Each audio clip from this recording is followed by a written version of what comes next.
맛있어? 죽겠다. 기뻐서? 참 대한민국은 참 배불러서 죽고 웃겨서 죽으면 다 순교자입니다.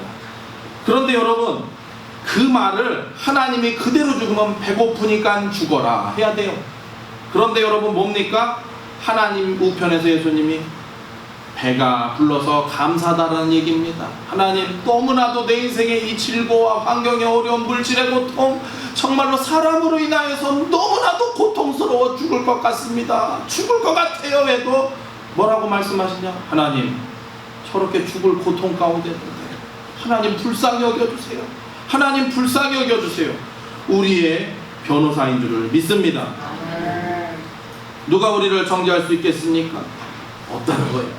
여러분이 어려운 일을 당할 때 하나님 보좌 우편에 앉아 계신 하나님의 아들 예수님이, 혜성이는 내가 증명한다고, 우리 동원이는 내가 그 사람을 믿는다고, 하나님 우편에 계신 주님이 하나님께 그렇게 말씀하시는 거예요. 이 세상 천하에 어느 누가 하나님의 아들이 하나님 앞에 그렇게 말씀하시는데 누가 뭐라고 할 수 있겠습니까? 여러분이 하나님을 사랑하고 그 아들을 사랑할 때 하나님 보좌 우편에 계신 주님은 항상 여러분을 변호하시고 보호하시고 지켜주시고 인도해 주실 줄 믿습니다. 이 말씀이 바로 그 말씀입니다. 다음 35절을 읽어보죠. 35절 누가 시작. 누가 우리를 그리스도의 사랑에서 끊으리요? 환난이나 공고나 박해나 기근이나 적신이나 환난은 밖에 있는 문제들이에요. 이 공고는 안에 있는 문제입니다. 다시 말씀드릴게요. 환난은 밖의 문제라고요? 안의 문제라고요? 밖의 문제. 공고는 안의 문제입니까? 바깥의 문제입니까? 어제는 환난에 그 태풍에 링링의 문제가 있었어요. 그렇지만 우리 안에 공고함이 아니라 부요함과 일치됨과 하나님께 간절함이 있다 보니까 하나님께서 어저께 이 제주도에서 올라올 때만 해도 뭐 시속 초당 65m래요. 그게 시속으로 따지면 160km에서 180km랍니다. 그런 강풍이 몰려와서 서울 도심권을 집어삼켰다 생각하면 엄청난 일인데 하나님께서는 기도하라고, 자연 앞에 하나님 앞에 겸손하라고 딱 경고해 주시고 황해도로 빠져나가게 해주신 거예요. 여러분, 우리 인간의 마음이에요. 적신은 옷 벗기고 부끄러운 일을 당하는 것을 의미합니다. 위험이나 칼이나 전쟁이나 재난이나 위험한 어떤 일이 있을지라도 주님과 우리의 관계를 끊을 자가 없다라는 거예요. 여러분, 36절은 또 이스라엘 역사를 말하는 건데요. 36절 읽어보죠. 기록된 바 시작. 기록된 바 우리가 종일 주를 위하여 죽임을 당하게 되며 도살당할 양같이 여김을 받았나이다 함과 같으니라. 이스라엘 역사를 보면 이렇습니다. 악의 세력과 어려움 앞에 도살할 양처럼 위기를 당한 일이 많았지만 하나님은 그때마다 다니엘을 건져주셨고 에스더를 건져주셨다라는 거예요. 도살할 양 같은 어려운 위기에서도 하나님은 그의 사랑하는 백성을 지켜주셨다는 겁니다. 37절 읽어보죠. 그러나 시작. 그러나 이 모든 일에 우리를 사랑하시는 이로 말미암아 우리가 넉넉히 이기느니라. 따라해 보시기 바랍니다. 우리가 넉넉히 이기느니라. 네, 우리를 사랑하시는 이로 말미암아 우리는 넉넉히 이길 줄 믿습니다. 누구로 말미암아요? 주님의 사랑 때문이라는 거예요. 주님의 크고 놀라운 사랑이 우리를 이 모든 어려움에서 건져 주신다라는 겁니다. 38절 39절 다 같이 마음에 새기면서 같이 읽어봅니다. 시작. 내가 확신하노니 사망이나 생명이나 천사들이나 권세자들이나 현재일이나 장래일이나 능력이나 높음이나 기쁨이나 다른 어떤 피조물이라도 우리를 우리 주 그리스도 예수 안에 있는 하나님의 사랑에서 끊을 수 없으리라. 할렐루야. 끊을 수 없습니다.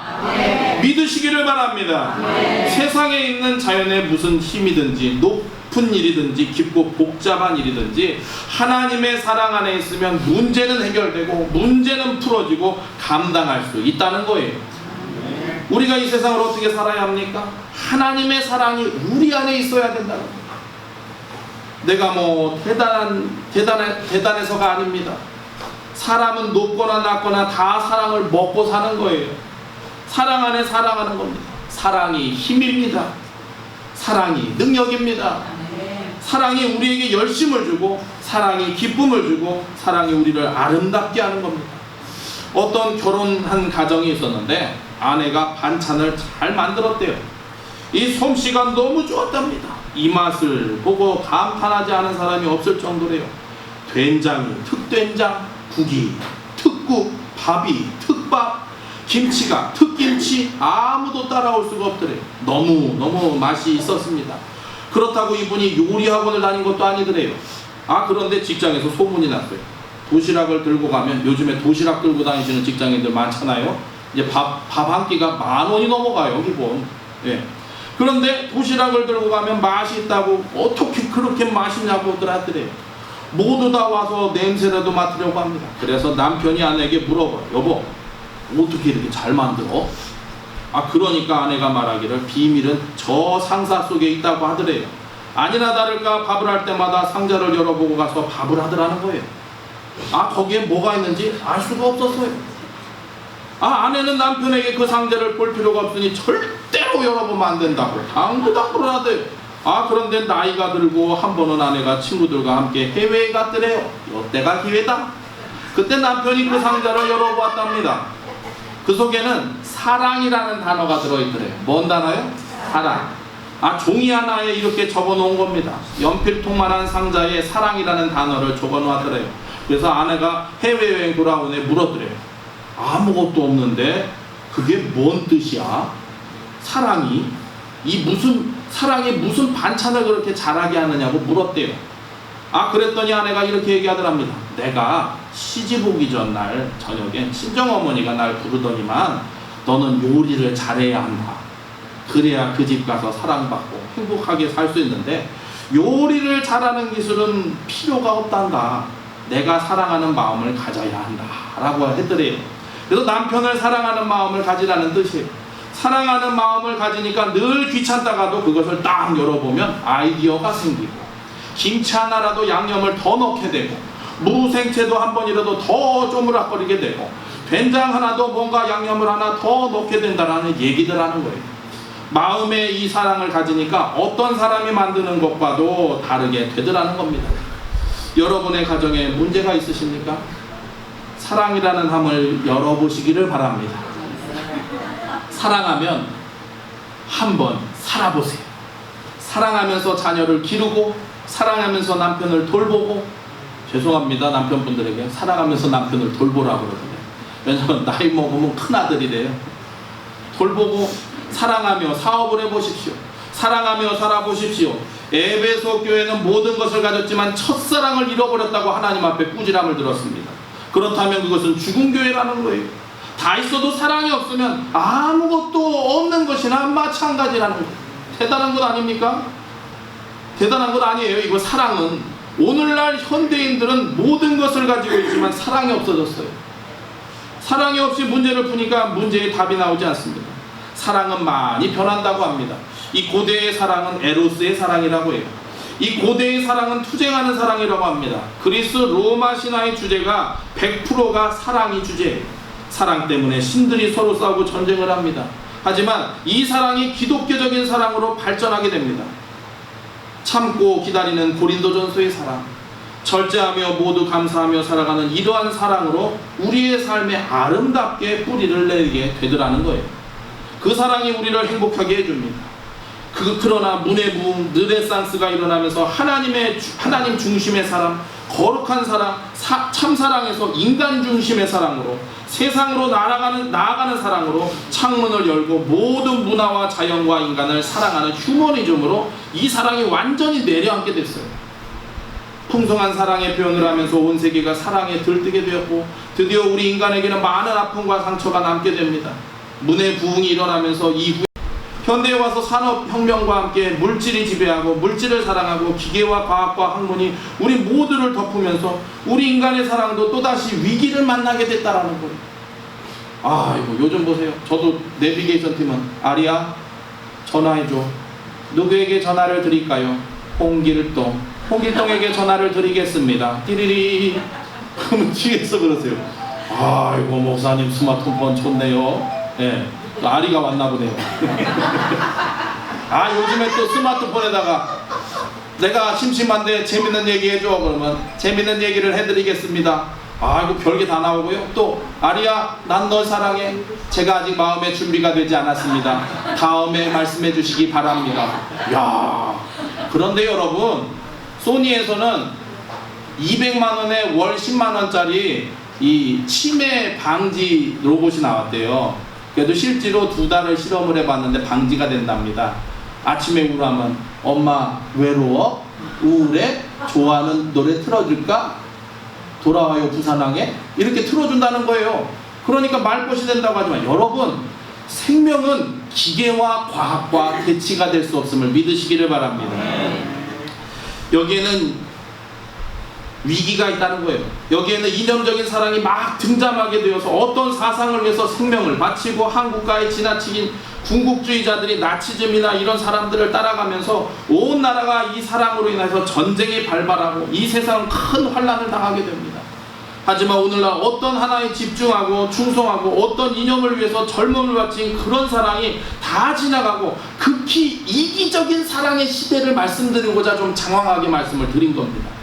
일시적이고요, 쾌락적인 사랑, 방향이 없고 철학도 없고 이념도 없는 이런 사랑으로 오늘날 변질되었다라는 것을 말씀드리고 있는 겁니다. 오늘의 사랑은 큰 힘이 큰 위기를 우리에게 가져다 줍니다. 이제는 사랑에도 어떤 조건이 있어야 돼요. 그래서 총각이라고 결혼하는 것이 아닙니다. 조건을 못 갖추면 결혼할 수 없대요. 수처녀, 수총각이야 이냐, 이제는 그런 거 따지지도 않는답니다. 내가 사랑할 수 있는 좋은 조건을 가지고 있느냐 하는 것만 따진대요. 조건을 가지고 있어도 사랑해도 조건을 가지고 있어서 사랑해도 조건이 맞지 않으면 한순간에 버려요. 이제는 부모의 사랑도 이전과 같지 않습니다. 아이를 사랑해서 애절한 부모의 마음을 가지고 가르치지 않아요. 자녀도 그렇게 대하지도 않습니다. 형제간에도 그렇지 않습니다. 형제간에도 한순간에 위기가 올 수 있어요. 변질된 것이 엄청난 위험을 가져다주고 문제와 폭발력을 가져다주듯이 변질된 사랑이 오늘 우리 사회를 아프게 하고 있다는 거예요. 이 모든 갈등을 안겨주고 있다는 것입니다. 태풍도 처음에는 정상적인 온도로 오다가 어떤 저기압을 만나서 태풍이 되는 것처럼 암도 정상적인 세포가 암의 공격을 받고 내부적으로 끊임없이 침투 공격을 받으면 이 세포가 무너지고 요사이 말하는 인플루엔자, 사스, 에이즈가 난무하기 시작하게 되는 거예요. 에이즈는 정상적인 남녀관계가 아닌 사람이 원숭이와 관계를 맺어서 온 거라고 합니다. 그래서 이로 말미암아 우리 생명을 파괴하는 성이 되어버린 거예요. 비참하게 되어버린 거죠. 모두가 비정상적이고 바뀌게 말았다는 것입니다. 오늘 어떤 정의가 없습니다. 아무리 나쁜 것도 학자들도 그 전에 어떤 학자의 양심을 가지고 자리를 지키는 분들도 찾기가 어려운 시대입니다. 유익만 되면 얼마든지 배반할 수 있고 아주 나쁜 것도 얼마든지 주장할 수 있는 이런 시대가 되어버렸어요. 정말 이래서 불신의 시대가 되고 도시가 선이 되고 큰 빌딩이 나와 너와 나 사이를 이렇게 갈라놓으면서 오늘 사회는 전부 다 나누어진 사회, 대립되어지는 사회, 동서, 진보와 보수, 여야, 단절된 사회가 되어버렸다는 거예요. 오늘 있어야 할 하나님의 사랑으로부터 떠나가면서 사람은 무서워지고 극한 대립을 하게 되었고 우리의 가장 아름다운 가정도 무너지고 사회 전체의 구석이 다 같이 고통을 당했다라는 겁니다. 잘못된 사랑이 우리를 공격하고 있어요. 암세포가 건강한 세포를 삼키듯이 잘못된 하나님이 없는 하나님의 사랑이 떠난 이 에로스적이고 종말론적인 사랑, 이기적인 사랑이 우리의 가정을 파괴하고 사회 모든 것을 파괴해 나가고 있는 것이 지금 이 시대라는 것을 기억하시기를 바랍니다.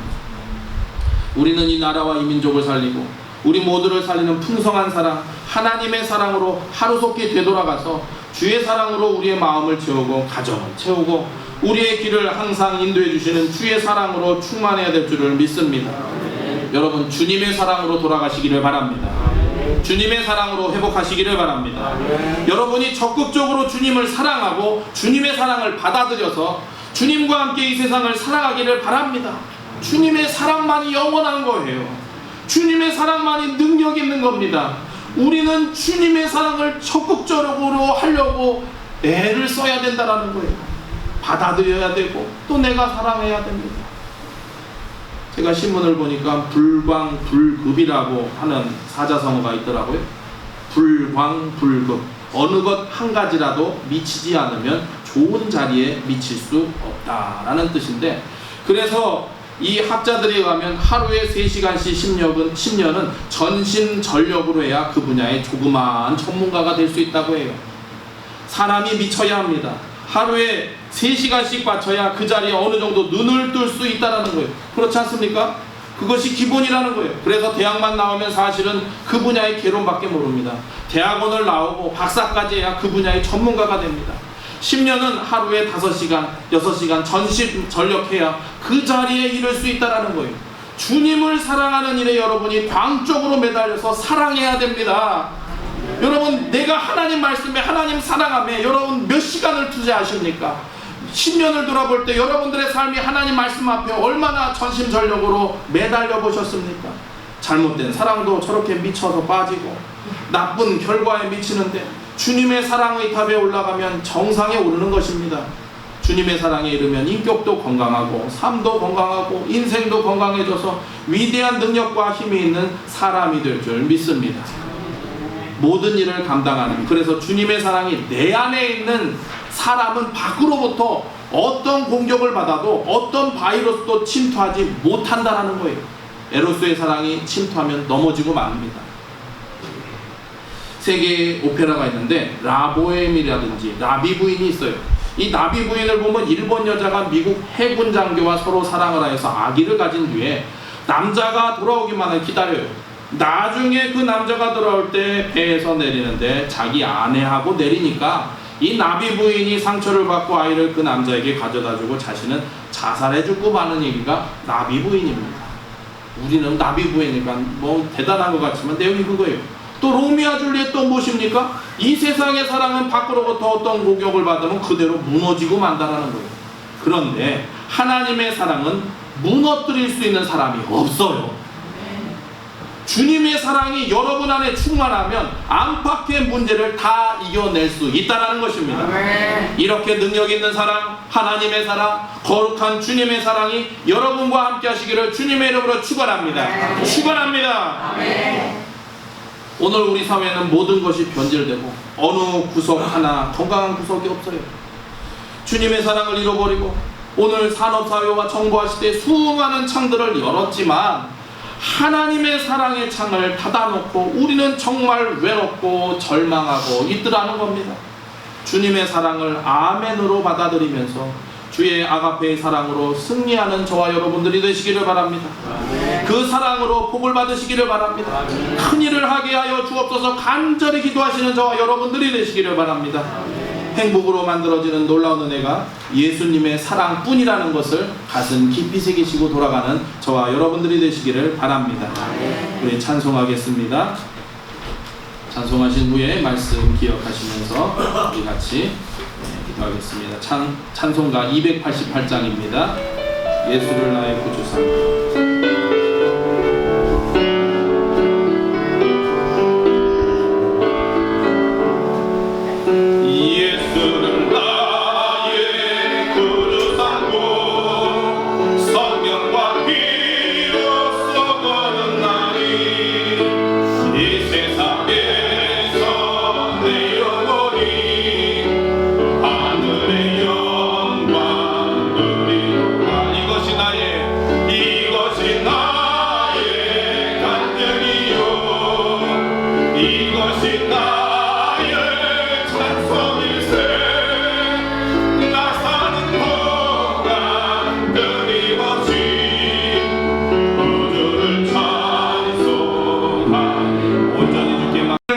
생명을 버려주신 주님의 사랑이에요.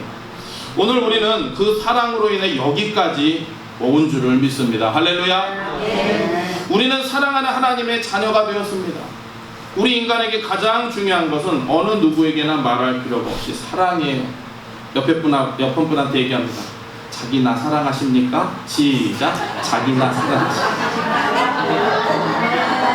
얼마나 사랑을 안 하셨으면 그 고백을 못해요. 네, 자기라니까 자기 빼고 저 사랑하시나요? 시작. 승원 씨, 사랑해요. 아, 요즘 새벽기도 맛이 있어요. 네, 새벽기도에도 앞뒤로 살아갑시다를 안 하고 우리 사랑을 표합시다 그러면요, 우리 강성남 멋진 동원이 형제 현주자매님 사랑해요. 저도 강단에서 사랑해요 합니다. 우리 인간에게 가장 중요한 것은 어느 누구에게나 말할 필요도 없이 사랑이에요. 옛날이나 오늘이나 사랑보다 귀한 게 없죠. 연속 공보도가 뭔 얘기입니까? 사랑, 사랑, 사랑. 누가 말했나? 사랑 얘기예요. 고전이나 현대나 다 사랑입니다. 옛날이나 오늘이나 사랑을 빼고는 아무것도 있을 수가 없어요. 예, 선진국이나 미개한 나라나 아프리카의 토인들까지 야만인이나 문화인이나 사람은 모두 다 사랑에 의해서 살아가고 있습니다. 지금 사랑하고 계시는 분 계시지요? 네. 동호적들은 누굴 사랑해요? 짝사랑인가 보다, 말 못하는 거 보니까. 예. 노래 소재도 다 사랑해요. 예. 민요든 클래식이든 찬송이든 흑인 연가든 사랑을 빼고는 노래가 이루어질 수 없습니다. 모든 그림이나 조각, 문화도 사랑이 전부입니다. 사랑의 옷을 입지 않고는 어떤 것도 우리 앞에 설 수가 없어요. 그래서 세상 사람들은 우리를 예수 믿는 자들을 기독교인이라고 하고 우리를 사랑의 종교다라고 지칭합니다. 참 사랑이신 하나님에 의해서 모든 만물이 지어지고 모든 만물이 운영되고 모든 역사가 진행돼요. 성경은 사랑을 말씀하고 있습니다. 하나님은 사랑의 하나님이세요. 성경의 가장 중요한 요절이 뭐죠? 모든 전 세계인들이 암송 구절, 요한복음 3장 16절. 다 같이 한번 외워보겠습니다. 하나님이 시작. 하나님이 세상을 이처럼 사랑하사 독생자를 주셨으니 이는 저를 믿는 자마다 멸망치 않고 영생을 얻게 하려 하심이니라. 아멘. 거기에도 보면 하나님이 세상을 이처럼 사랑하사 누굴 주셨다고요? 독생자 예수를 주셨어요. 하나님의 사랑, 왕의 왕이신 전능하신 하나님이 우리를 너무나 사랑하시니까, 한없이 사랑하시니까 그 아들을 우리에게 주셔서 우리를 위하여 죽으시고, 누굴 위해서 죽으셨다고요? 네, 나를 위하여 죽으시고 우리를 죄와 멸망에서 건져 주셨다는 거예요. 이 큰 사랑, 우리는 이 사랑에 감사하지 않을 수가 없는 겁니다. 그래서 예배를 드리는 거죠. 이 사랑 안에서 행복하게 살아가는 것이 우리 하나님의 자녀의 삶인 것입니다. 하나님은 사랑의 하나님이세요. 요한일서 4장 8절에 사랑하지 아니하는 자는 하나님을 알지 못하나니 이는 하나님은 사랑이심이라. 하나님은 사랑의 하나님이라고 얘기하고 있고요. 요한일서 4장 9절에도 하나님의 사랑이 우리에게 이렇게 나타난 바 되었으니 하나님이 자기의 독생자를 세상에 보내심은 그로 말미암아 우리를 살리려 하심이라고 하고 있습니다. 성경에는 하나님의 사랑이 기록되어 있어요. 성경은 복잡한 말씀이 있고요, 또 율법도 있지만 모두 다 사랑을 말씀하고 있습니다. 마태복음 22장을 보면요, 사두개인들이 예수님에게 묻습니다. 선생님, 계명 가운데 제일 큰 계명이 뭡니까? 10계명이 있는데 제일 큰 계명이 뭔지 말씀 좀 해주십시오. 이 질문은 아무도 대답한 사람이 없고요, 어느 유대인 랍비도 이 질문에 답한 사람이 없었어요. 제일 큰 계명이 무엇입니까? 예수님은 여기에 대해서 모르실 줄 알았는데 제일 큰 계명이 있다고 하시는 거예요. 10계명 위에 계명이 있다는 거죠. 10계명을 다 묶는 계명이 있다는 겁니다. 구약의 613개의 모든 계명. 구약의 계명이 몇 개라고요? 하루에 한 개씩 해도요 2년 걸려요. 2년. 그런 613개의 계명을 다 함께 묶는 계명. 하나의 계명을 잡으면, 하나의 계명만 지키면 모든 계명을, 이 613개의 계명을 다 지키는 계명 위에 계명. 이 계명 안에 있는 가장 핵심 계명이 있다고 주님이 말씀하시는 거예요. 그 계명이 무엇입니까? 그거 한번 찾아볼게요. 지금 오늘 로마서는 깔피를 하시고요. 마태복음 22장 37절에서 40절 말씀 보겠습니다. 마태복음 22장. 여러분 요 구절, 네 구절만 아신 분이요, 성경 66권 다 아시는 분입니다. 여러분들 다 아시는 말씀이고요. 22장, 마태복음 22장 32절에서 40절 말씀. 마태복음 22장 37절에서 40절. 마태복음 22장 37절에서 40절 다 같이 읽어보겠습니다. 시작. 예수께서 이르시되 내 마음을 다하고 목숨을 다하고 뜻을 다하여 주 너의 하나님을 사랑하라 하셨으니 이것이 크고 첫째 되는 계명이요 둘째도 그와 같으니 내 이웃을 내 자신같이 사랑하라 하셨으니 이 두 계명이 온 율법과 선지자의 강령이니라. 할렐루야. 아, 그래요. 사랑은 모든 계명의 답이에요. 성경을 다 읽어도 사랑을 모르면 다 모르는 겁니다. 하나님의 사랑, 그 크신 사랑, 이 놀라운 사랑, 이 큰 사랑을 감사하며 살아가는 저와 여러분들이 되시기를 바랍니다. 우리 인간이 반드시 가져야 할 사랑, 하나님의 사랑인 거예요. 우리는 이 사랑으로 인생의 모든 문제를 해결할 수 있는 줄을 믿습니다. 이 사랑이 우리와 함께 할 때 우리 인생은 위대한 능력 있는 삶이 된다는 겁니다. 여러분, 이 세상의 하찮은 사랑도 얼마나 아름다운지 모릅니다. 하물며 하나님의 사랑은 말할 필요도 없다는 거예요. 그 사랑은 영원합니다. 영원히 변치 않는 하나님의 사랑. 이 하나님의 사랑은 온전한 것을 믿으시기를 바랍니다. 따라해 보시기 바랍니다. 하나님의 사랑은 하나님의 사랑만은 온전한 거다. 예, 하나님의 사랑만이 온전한 거예요. 그 사랑이 내게 있을 때 나도 행복하고 다른 사람에게도 유익을 줘요. 이 하나님의 사랑이 있는 자를 가까이 해야 그 사람과 터치하는 모든 사람에게 행복과 기쁨을 가져다 줍니다. 우리 이용자 모치님, 동원이 형제 사랑해요. 이유가 있어요. 동원이 형제가 뭐 일이 있어가지고 수요일날 못 나오고 금요일날 못 나오면 그래요. 아유, 오늘은 왔다가도 심승생승해요. 밍밍해요. 왜요? 아, 동원 형제가 와서 으하하하 웃어주고 아멘 하고 찬양할 때 이렇게 해주고 해야 되는데 안 나오면은 밍밍하다는 거예요. 뭔 얘기입니까? 우리 동원 형제는 어려운 환경인데 날마다 하나님의 말씀을 읽고 또 어머니한테 효도하고 어떻게 하면 기쁨이 될까 하다 보니까 묻어나는 거예요. 아니, 저도 새벽에 찬양을 왔다 갔다 하고 수요일날 금요일날 찬양을 왔다 갔다 하고 피곤하면요, 동원 형제님이 그래요. 뭐라고 얘기하면 동원 형제 때문에 웃는다고. 여러분도 그런 삶이 영향력을 가지시는 저와 여러분들이 되시기를 바랍니다. 예, 하나님의 사랑이 있는 자를 가까이 하라고 말씀을 드리는 거예요.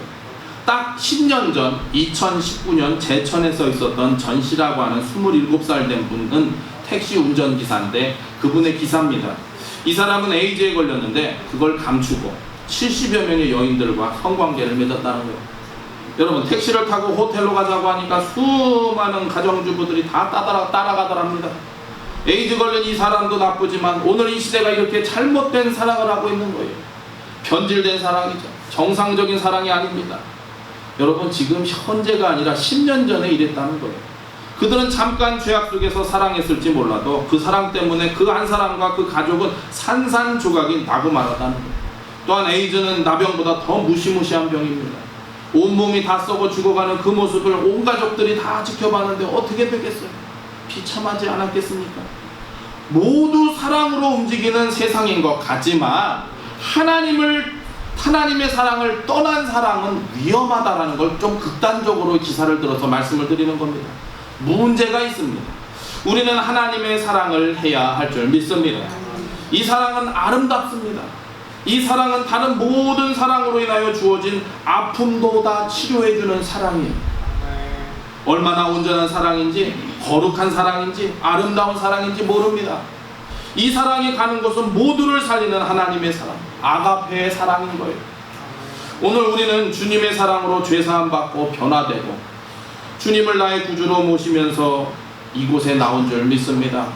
또 그런 아직 확신이 없으신 분들은 오늘 예배 가운데 하나님, 저에게도 그러한 놀라운 사랑이 믿어지고 받아들여지고 또한 증거되어질 수 있도록 은혜를 베풀어 주옵소서 기도하는 심정으로 예배하시는 저와 여러분들이 되시기를 바랍니다. 주님의 사랑이 여러분 안에 있고 우리 안에 있고 우리와 함께 하십니다. 영원히 우리와 함께 하는 사랑이 주님의 사랑인 거예요. 부모님의 사랑도 물론 귀합니다. 부부간의 사랑도 귀하고 연인의 사랑, 아이고 요즘 캠퍼스를 보면요, 옛날에는 어깨동무라고 민주화를 위하여 하면서 하는데요, 지금은 뭐 총학을 뽑는다, 학생회를 뽑는다 그러면요 아무도 안 나옵니다. 캠퍼스를 보면요 커플이에요. 커플 티 있고 단대 뭐 연대 뭐 이렇게 하면서 이렇게 얘기를 하는데, 예 여러분, 커플들이 보면요 죽고 못 사는 것 같고 아이고 다 뒤로 할 것 같은데요, 헤어지고 나 보면요 언제 연인이었는지, 그런 연인의 사랑, 친구의 사랑도 너무 소중하죠. 그러나 이런 사랑은 우리의 문제를 해결해 줄 수 없다는 거예요. 이런 사랑이 우리를 죄에서 건져낼 수 없습니다. 환난에서 이겨낼 수 없어요. 우리는 부모에게 말 못한 문제들이 너무 많습니다. 저는 아버님이 왜 이렇게 말 못하고 속으로 꿍꿍 앓으시나, 또 우리 어머니가 왜 이렇게 속을 태우시나. 근데 제가 아버지가 되고 또 자녀들이 청소년 시기를 건너가면서 보니까 정말 아버지들 외로워요. 아멘도 없으시냐? 우리 아버지들 외로워요. 부인들 좀 격려 좀 해주세요. 동원 형제가 아멘하면 어떻게 해요? 예. 아이고, 남편의 사랑도 참으로 놀랍지만 그러나 모든 형편을 아시는, 나를 이해해 주시고 나를 덮어주시는 하나님의 위로가 진짜 위로인 줄을 믿습니다. 예. 부모에게 말 못한 문제가 많다는 거예요. 내가 환난 어려움 당할 때 부모는 능력이 없습니다. 예. 자녀가 물에 빠졌을 때 그 자녀를 건지러 들어갔던 부모님이 빠져 돌아가시는 것을 우리는 여름마다 얼마나 많이 보는지 모릅니다. 사람은 건져주는 사랑, 능력 있는 사랑이 아닌 거예요. 예수님의 사랑처럼 모든 것을 이기게 하는 사랑은 주님의 사랑 하나밖에 없다라는 것입니다. 아내의 사랑, 남편의 사랑도 참 놀랍지만 그러나 모든 내 형편을 아시고 이해해 주시는, 나를 덮어주시는, 참 위로를 받아야 할 때 위로해 주시는 사랑이 사람에게는 없다라는 거예요. 그러니까 여러분, 남편 너무 기대하지 마세요. 아내 너무 기대하지 마세요. 자녀 너무 기대하지 마세요. 부모 너무 기대하지 마세요. 우리가 기대할 대상은 하나님 한 분밖에 없음을 믿으시기를 바랍니다. 잘못하면 다 비웃고 버리고 우리를 배반하는 것이 우리 인간입니다. 하지만 하나님의 사랑은 절대로 그렇지 않습니다. 우리를 언제나 받아주시고 가까이 해주시고 위로해주시고 친구가 되시고 영원히 버리지 않습니다. 어떤 경우에라도 우리를 버리지 않는 사랑, 하나님의 사랑, 참 사람이 저와 여러분에게 영원히 함께 하시기를 주님의 이름으로 축원합니다. 사랑을 받고 사랑과 함께 살아가는 것이 우리 인간이에요. 한순간도 사랑과 끊어지면 우리는 살 수가 없습니다. 특별히 사람은 태어날 때 사랑으로 태어납니다. 동물과는 다릅니다. 우리의 자녀들이 뭐예요? 사랑의 결정체예요. 아이고 세상에나 마상에나 60억 이상이 되는데 얼굴이 다 틀려요. 내 자식인데 같은데 틀려요. 그런데 틀린 것 같은데요, 그 얼굴에 남편 얼굴도 있고 아내 얼굴도 있고, 세상에나 큰형님 얼굴은 거기 왜 있는지, 돌아가신 시아버지 얼굴이 왜 거기 들어가 있는지. 이게 하나님의 신비입니다. 사람의 생명의 탄생은요 한없는 사랑의 열매인 거예요. 태어난 다음에도 부모의 사랑을 듬뿍 받습니다. 이 학자들에 의하면 사람은 4살 때까지 부모의 사랑을 90% 받는다고 해요. 4살 때까지 몇 프로 사랑을 받는다고요? 4살 전까지도 사랑을 쏟아 부어야 되는 거예요. 4살이 지나면 거의 사랑을 못 받는다고 합니다. 그때부터는 싸우기 시작하고 부모님이 벌써 애를 저지하고 온갖 말썽을 일으키기 때문에 부모의 사랑도 그때부터 벌써 넘어진다고 해요. 내가 왜 너를 낳고 미역국을 먹었는지 모르겠다, 저놈의 자식. 그러면서 그때부터는 부모님도 낳은 것 때문에 낙심한다는 거예요. 그런데 4살까지 충분한 사랑만 전달되면 그 다음에는 문제가 안 된다는 거예요. 이미 이 아이의 마음에 사랑의 인격의 기초가 거의 다 닦아졌기 때문이라는 겁니다. 그 아이는 정상적인 훌륭한 사람이 될 수 있다는 겁니다. 그래서 기저귀를 갈아주면서도 노래하고 사랑해주고 쓰다듬어주고, 그때는 100% 다 전달이 되기 때문에 젖을 먹이든 무엇을 하든 간에 한없이 사랑해줘야 된다는 거예요. 그러면 그 아이는 문제가 되지 않는다. 오늘날 인터넷에 악플을 올리는 사람들, 공격적이고 악한 말로 나쁘게 하는 것도 심리학자들 말에 의하면 어머니의 사랑, 부모의 사랑을 못 받아서 그렇다는 거예요. 청소년 범죄, 성범죄 또는 사회에 문제를 일으키는 모든 사람들이 어려서 사랑을 받지 못했기 때문에 커서 그렇게 잘못되고 변질된다고 합니다. 사람은 사랑을 받아야 할 피조물이기 때문이에요. 동물과 다릅니다. 하나님의 사랑이 우리 안에 있고 부모님의 사랑이 우리 안에 있는 것, 이것보다 더 귀한 것이 없습니다. 그러니 여러분, 사랑을 많이 표현하시기를 바랍니다. 경상도 분들은 그런데죠. 사랑을 말로 표현해야 되나? 그러고 끝낸대요. 저희 아버님도 사랑한다는 말을 안 하신 것 같아요. 예, 서울 사람은 그런 데잖아요. 얘 애인이 자기 하나 추워, 그럼 그래 일로 와 하고 꼭 안아준대요. 그런데 경상도 분들은 자기 하나 사랑해, 됐다마 가서 뛰라.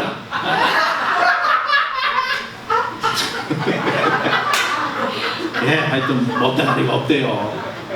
근데요, 속정은 좋아요. 예, 이래야 경상도 분들한테 또 표를 받지.